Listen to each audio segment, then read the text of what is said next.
We're now joined by CEO of India Animal Fund, a well-known name in animal welfare circles, Anand Siva. Over to you, Dr. Roy. Yeah, I just wanted to ask you, Anand, that you are working like with an obsession, a wonderful obsession about driving adoption and making sure that no animal is just left alone. Why and how are you doing this? Why and how am I doing this? Why? Because I've seen all of these puppies and dogs change so many human lives before they change themselves. My own daughter, when we first brought in the rescue dog, stood 3 blocks away to look at the dog. Today, 3 of the 5 cats in my house were rescued by her. It changes people. Every home with a pet is a very different home, which is why I believe that a dog in every home and a home for every dog. And I'm happy to tell you that it is with that spirit that at India Animal Fund, we are today actually launching a dedicated website for adoption of all of our dogs and cats. And one of the things we're doing in the process is that we're actually bringing in dignity to these dogs. They're called by various names. They're called Indies, Desi Kutta. In Tamil, they call it Terunai.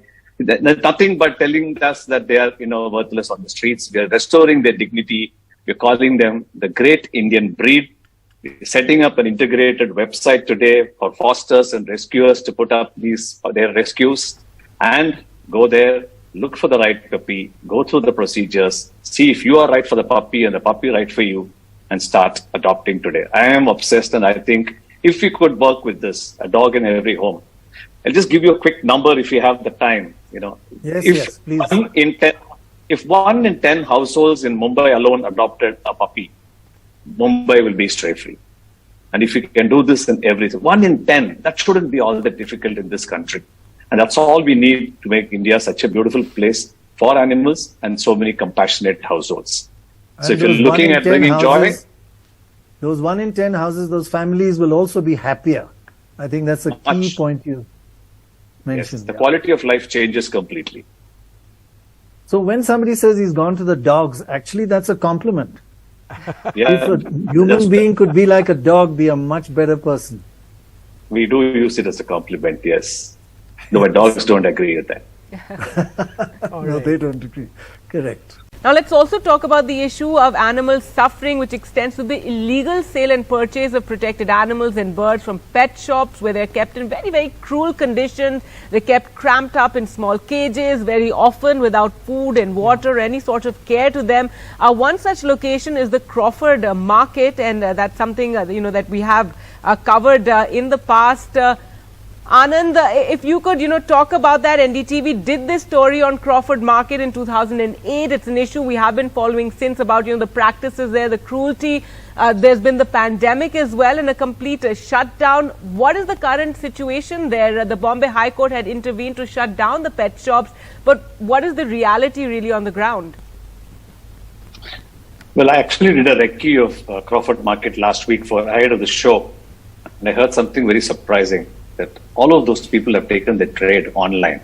Oh. So the dark web has something even more sinister now, and that's really pathetic because tracing them and finding out what's happening is going to be extremely difficult. But the fact is, most people don't associate smaller animals when you talk of wildlife or illegal breeding or threats, all of that, right? I don't know if you're aware, but most viewers may not be aware that we have hundreds and thousands of animals that are actually smuggled and traded even today for completely wrong medical reasons. For example, a gallbladder of an animal is still seen as something that is medical. A star tortoise is still purchased because Feng Shui tells them it's auspicious to have one in the room. And then these animals go through a lot of trauma. And they are, for instance, put through really traumatic situations like your story showed us. I think this is about, 15 years ago, 8 years ago, something like that, right? But nothing has changed. I've experienced a lot of these situations when COVID happened, when we were called saying people have left their animals inside and gone away to their villages. So going there and rescuing hundreds and thousands of hamsters, rabbits, birds. This is a never-ending situation, but it can be stopped if people woke up to the fact that these animals don't belong in your households. They must stop buying them. They must stop believing all of those wrong notations about medical illness and fitness and all of that, and let these animals be.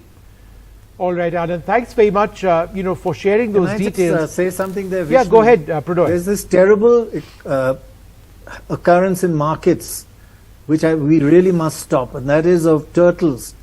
A lot of people love turtle meat, and they just turn the turtle upside down. It's alive, and they say, how much do you want? Half a kilo? And they dig out half a kilo and give it to you, and the turtle is struggling there because they don't have refrigeration or whatever, so they just keep taking scoops out depending on what people want. And that, we just have to stop that. It's just disgraceful.